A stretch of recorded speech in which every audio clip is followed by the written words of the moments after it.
Oh, Alia, awak betul? Dengar. Alia, so yang kuantiti yang kedua, internet kacau.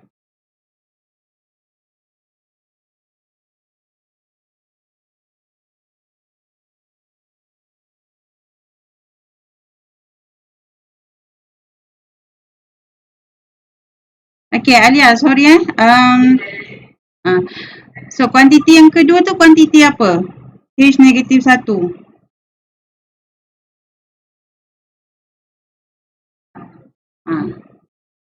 Saat dia punya unit, SI unit, kuantiti dia kuantiti apa?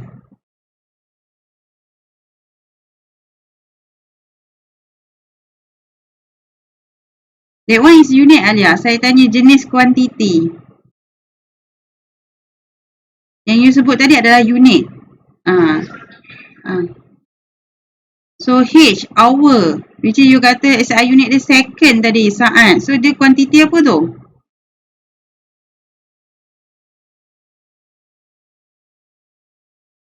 Yeah, time. Okay. So awak ada 5 jenis basic quantity, so awak kena tahulah. So dalam 110 km ni, kita tahu dia combinations of quantity apa. So dia adalah quantity length, combination of quantity length dengan combination of quantity time. Okay. So dalam soalan tak sebut SI unit untuk setiap quantity tu apa dia. So awak kena tahulah. So length SI unit dia adalah meter. T second, time SI unit dia adalah second. So baru awak tahu, oh nak kena convert kepada meter per second. Sebab soalan ni bukan soalan direct. Kalau soalan direct dia akan sebut, okay, convert 110 km hour negatif 1 kepada meter S negatif 1. Itu direct. Tapi itu bukan awak punya tahap silibus soalan dalam exam. Soalan exam memang dia akan trigger awak kena trigger sendiri.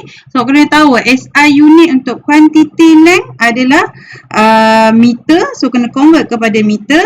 SI unit untuk quantity time kena convert kepada second. So, kalau awak tak tahu dia adalah quantity apa, awak kemungkinan tak tahu dia SI unit untuk quantity tersebut apa dia. Okay, so kita tengok kepada skrip kawan awak salah seorang. So kita cuba marking dan sambil-sambil tu awak marking awak punya skrip. Okay, so saya dah pesan dalam masa saya ajar convert the unit. So kalau jumpa unit yang ada power negatif, so make sure jadikan dia power positif. So macam mana nak jadikan dia power positif? So daripada H negatif 1 tu, macam mana nak jadikan dia power of negative? So, saya nak tanya Syuhada ada tak Syuhada? Syuhada Najihah. Syuhada apa awak buat untuk pastikan H ni dia power dia positif? 1. Okay, good. Thank you, Syuhada. So, hour tu bawa turun ke bawah. So, bila awak rearrange, dia akan jadi 110 km per hour. Okay, so that's why kawan awak dia terus convert hour kepada second dan dia terus tulis kat bawah tu. So hour dia tahu kena convert kepada second. Okay, dan dia tahu kilometer kena convert kepada meter. So then dia pilih kilometer, dia darab dengan positif 10 to the power of 3 prefix untuk kilo. Kemudian di bahagian hour tukar kepada second, dia terus tulis kat bawah. Dia tak tulis kat atas. Okay. Dan dapatlah final answer 30.56 ms negatif 1. So ini kalau you check, dia mesti ada jawapan correct, jawapan betul. Unit kena betul. So dapat 1 markah. So J itu maksudnya jawapan dengan unit. Kalau jawapan betul, unit salah, still tak dapat markah. Okay, so kena betul dua-dua jawapan dengan unit. Itu adalah untuk soalan A1. Okay, tengok soalan yang kedua. Ada soalan setakat ni, conversion untuk soalan A1? Ada yang buat awak confused ke?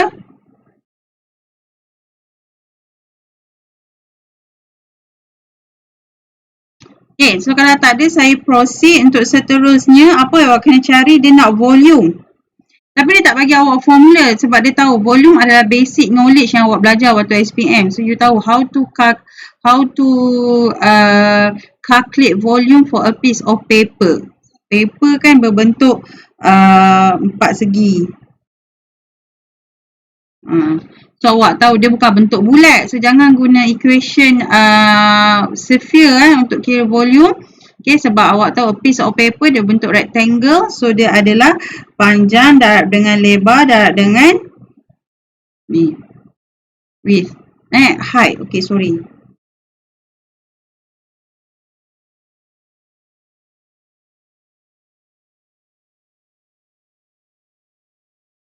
So it's a length times width times height. 3 benda. Okay, so formula ni memang tak diberi dalam exam. So awak kena tahu sebab dia basic knowledge. Tapi dia bagi awak nilai setiap nilai, setiap parameter, setiap kuantiti iaitu kuantiti length dia bagi awak 8 cm. Kuantiti width 12 mm. And dia bagi awak height kat sini 110 micrometer.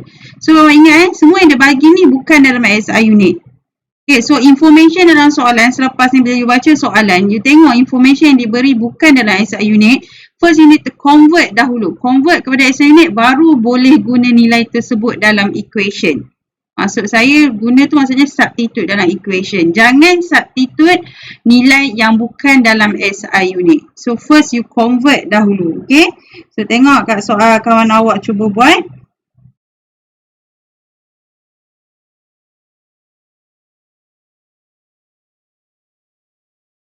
Okay, so jalan kerja ni, kalau tengok pada kawan awak buat ni, dia terus masukkan nilai dalam equation, dalam equation untuk volume. Next time, saya tolong pastikan awak buat equation betul-betul. Apa yang awak cari, awak kena tulis subject of the equation. Okay, jangan tinggalkan, jangan mulakan awak punya calculation dengan sama dengan. Okay, lambat sikit. Okay, so volume sama dengan, kena tulis. Sebab itu yang awak cari. Subject of the equation kena ada. This is required as subject lah. Sebab you nak cari volume kan. So ini subject. Okay, so awak tahu volume tadi adalah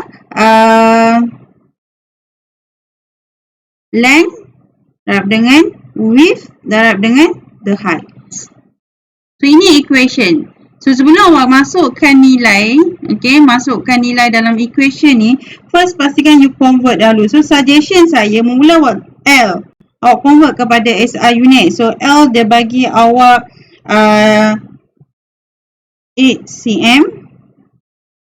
L yang dia bagi. Width. Okay, L. Okay. Convert kepada SI. Sekejap. Aku guna hotspot. Adik?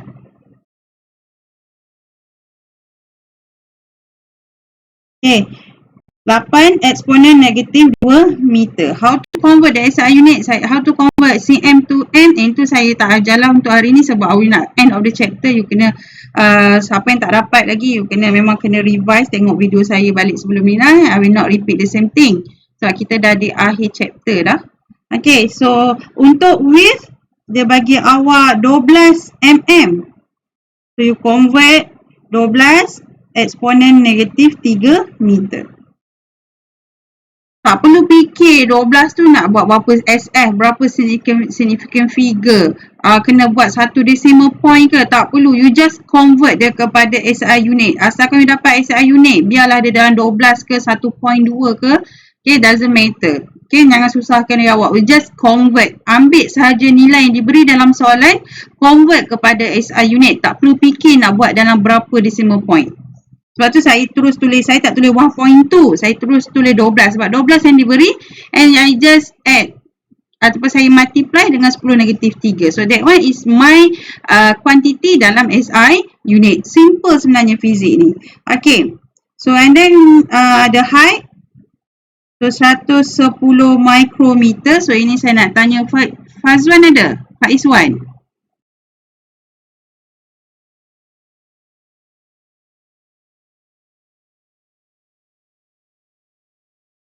Faizwan ada?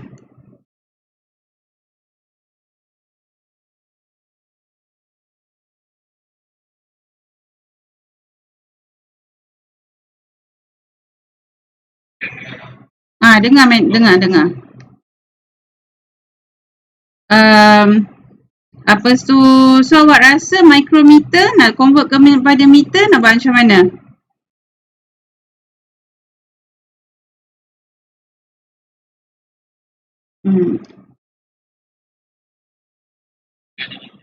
Okay, good. Thank you. So 110 darab sayangan 10 negatif 6. So awak akan dapat dalam meter.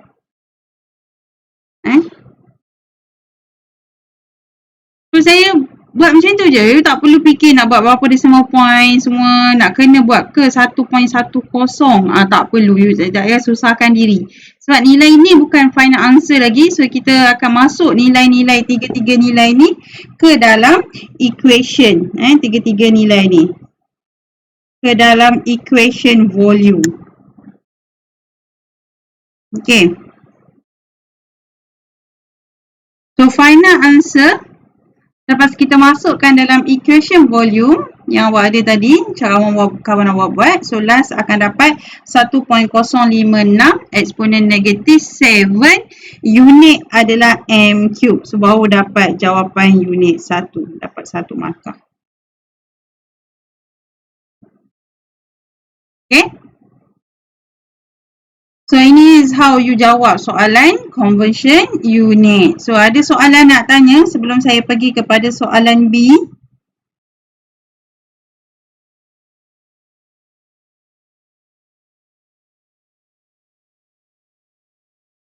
Okay, so soalan B ni ada 6 markah.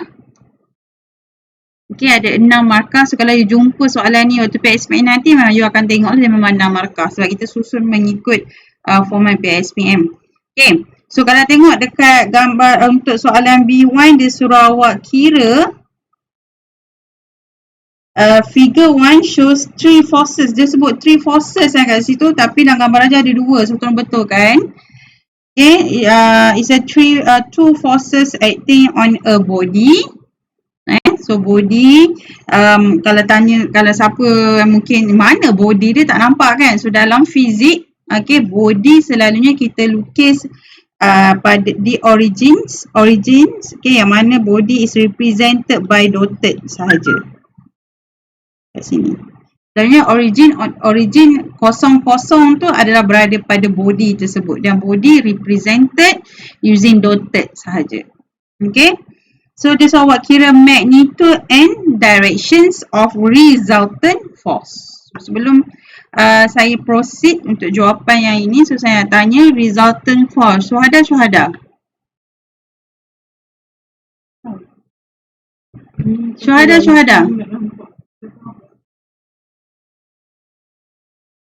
Okay, syuhada. Resultant force apa dia?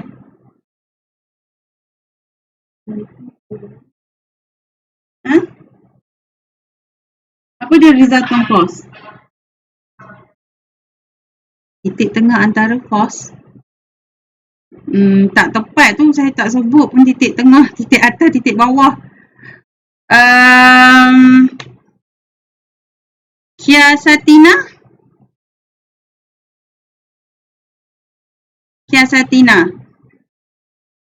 Okay, what do you understand about resultant force?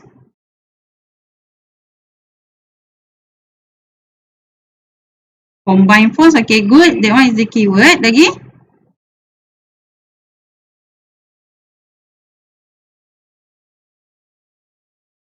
Awak sihat ke? Dengan macam suara tak sihat.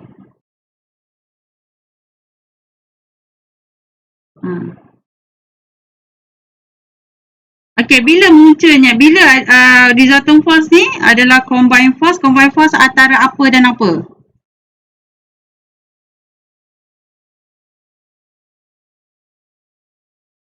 Okay, saya betulkan bukan sepasang, mungkin lebih daripada 2 vektor. Okay. So dia bukan titik tengah. Saya perbetulkan sikit syuhada. Dia adalah vektor yang terhasil apabila kita combine lebih daripada 2, kita combine 2 ataupun lebih lebih daripada 2 vektor. So kalau contoh soalan ni, okay, ada force adalah vektor, so ada force P dengan force Q, ada 2 vektor. So bila kita combine, dah akan menghasilkan satu vektor yang lain, iaitu kita namakan sebagai resultant force. Okay, so resultant force ni boleh kira, kita boleh tahu arah dia mana dan kita boleh tahu nilai dia berapa. Okay, so nak kira macam mana, so tengok kawan awak buat, ikut step by step. Okay, mengikut apa yang saya telah guide. So yang pertama dia pecahkan kepada 2 jenis vektor pada axis yang berbeza. So P ada axis dia sendiri, ada komponen vektor dia sendiri, and Q pun ada komponen vektor dia sendiri, and then dia resolve. Okay, so kita pergi kepada vektor P dahulu, vektor force P. So force P dia resolve, okay, PY jadi turun bawah ke arah negatif Y komponen, and PX resolve kepada komponen X akan jadi ke arah negatif X komponen. Okay, and then dah resolve, step yang ketiga, yang seterusnya you need to keluarkan dia punya equation. So untuk equation, so P pada komponen X, P pada komponen X. So saya nak tanya Wardina ada, Wardina. Okay, Wardina, equations komponen X untuk P iaitu PX, dia positif ke dia negatif? Kenapa negatif?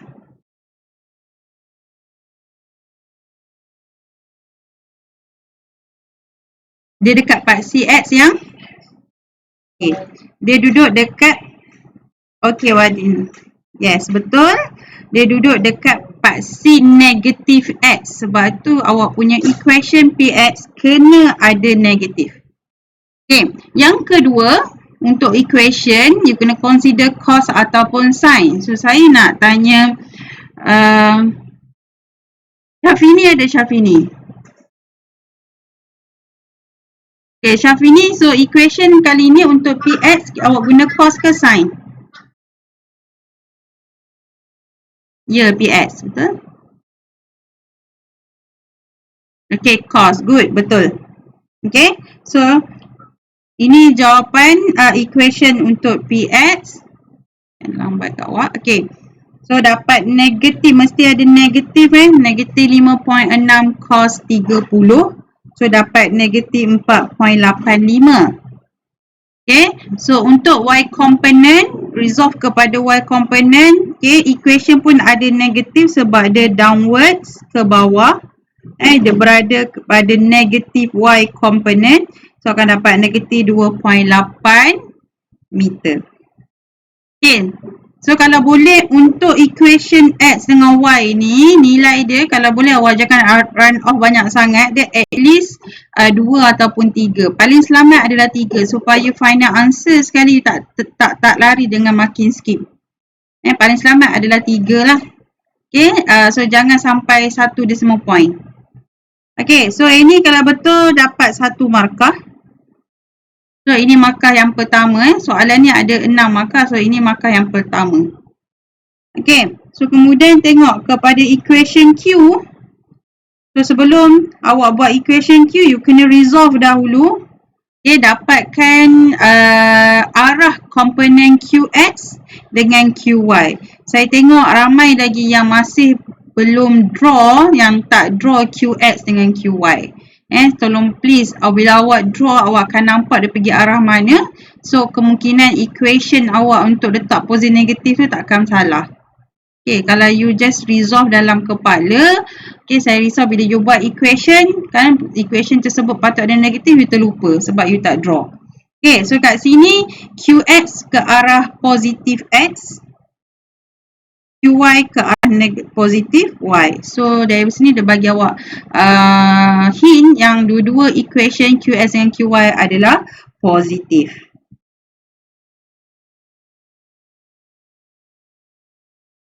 Okay, so dapat positif 4.51, okay, and then positif 1.64 meter. So yang ni dapat markah yang kedua.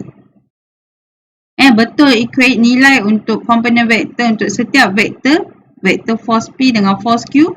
Okay, so dapat markah yang kedua. Okay, markah yang ketiga pun yang buat seterusnya to find the magnitude, so kita guna equation lah. So equation apa awak nak guna, so awak akan guna equation, so kalau boleh tulis dahulu equation dan baru gantikan nilai. So fx squared tambah summations fy squared. And then baru masukkan nilai. So last awak akan dapat 1.21 meter. Screen saya lagging sikit dengan suara. Okay, 1.21 meter. So ini dapat 1. Markah yang ketiga untuk soalan ni. Okay, so tak habis sampai sini lagi sebab dia resultant force. Force adalah vektor. Vektor selain pada magnitude dia mesti ada direction. So untuk directions dia akan guna tangent lah. Tangent. Okay. So kalau kat sini, kalau kita tengok pada formula yang saya bagi, dia adalah tangent negatif 1, summations fy, summations fx. So kat sini saya nak tambah, is a modulus. Saya nak tambah modulus kat sini.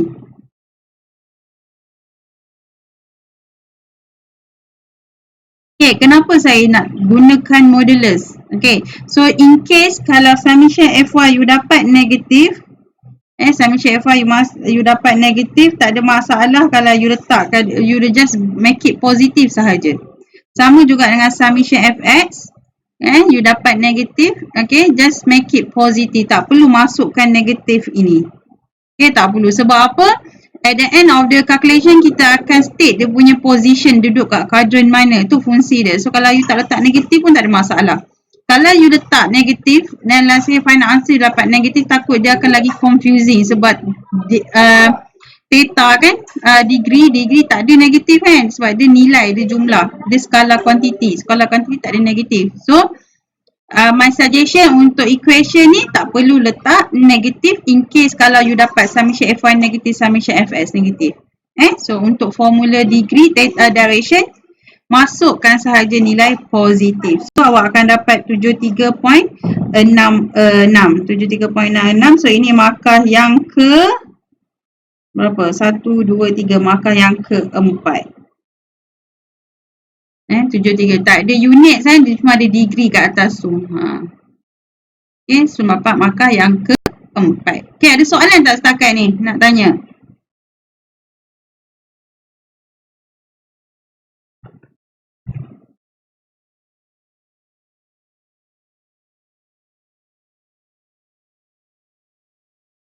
Okay, so kalau tak ada, apa lagi 2 markah? So kita tengok. 2 markah adalah dekat you punya diagram vektor. Vektor diagram awak. Okay, so yang ni saya marking, saya tengok ada juga yang kebanyakan tak reti nak determine, identify dia duduk kat kuadran mana. Okay, so awak tahu summation fx awak dapat negatif, summation fy pun awak dapat negatif, so awak dah boleh nampak dia duduk kuadran mana. Okay, so dia punya posisi theta dia, Syamin ada tak Syamin? So posisi theta dia, awak rasa dia duduk kat kuadran mana? 1, 2, 3 ataupun 4? Yes, good. 3 Yes. Sebab dia duduk ke arah negatif x dan dia duduk ke arah negatif y. So dia duduk kat kuadran yang ketiga. Kalau mungkin ada yang tanya, kalau jawab kuadran 4 salah lah. Kalau kuadran 4 dia duduk dekat positif x and negatif y. Tapi sekarang ni dia kita dapat summation fx kita dapat negatif, summation fy kita dapat negatif. Okay, so this is the position of theta. Okay, so vector diagram betul, so dapat markah 1, markah yang kelima, dan markah yang keenam macam biasa saya kata kena state dalam bentuk statement where is the position of theta. Posisi theta awak, position theta awak. So dekat sini. Untuk soalan ni, Erdina ada tak? Erdina Natasha.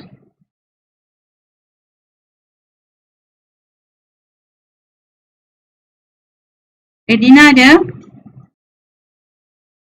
Okay, Edina, so apa dia statement dekat sini yang you nak masukkan? Ha? Okay. Okay, good. Thank you, Edina. So, you kena masukkan below negative x axis. Baru dapat markah yang terakhir iaitu markah yang ke-6.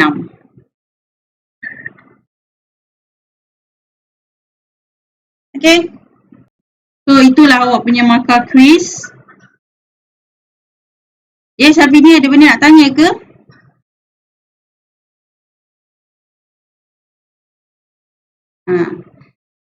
Okay, so inilah markah awak. So, dapat ni kalau ikut skrip kawan awak ni dapatlah full mark 8/8.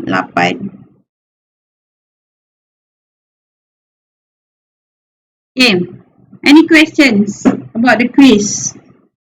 Senang tak?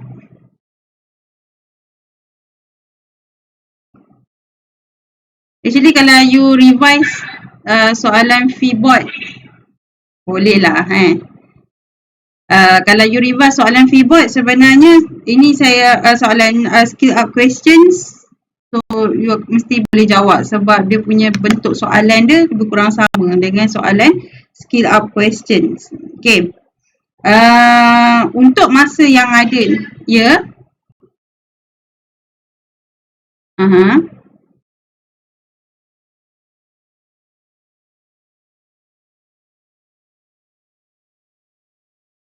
diagram apa awak masukkan?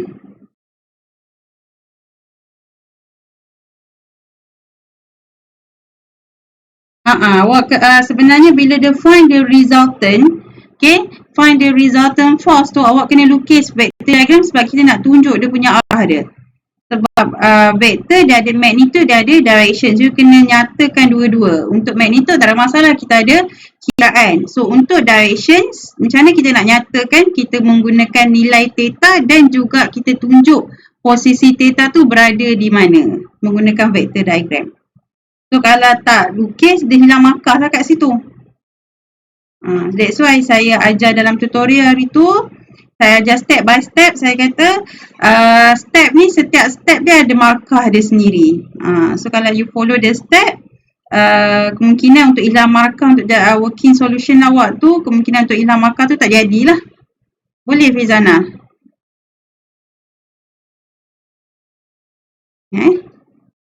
Okay, tapi tak hilang semualah. Macam kalau you lupa nak lukis vector diagram, you hilang satu markah. Kalau you lupa statement untuk posisi theta, you hilang satu markah. Okay.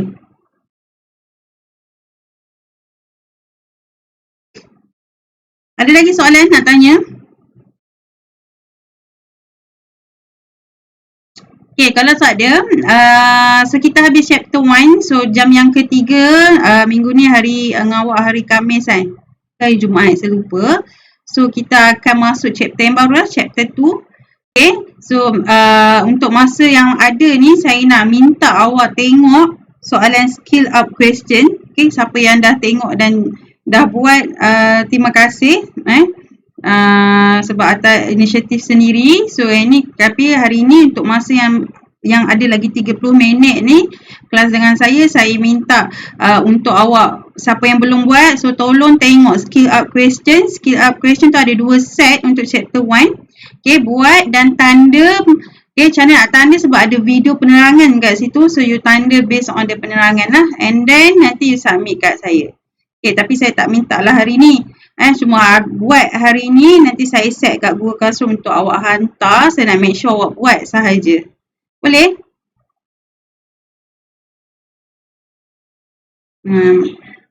Okay, setakat ni saya nak tanya, kita dah habis chapter 1 kan? So, is everything okay? Maksud saya dari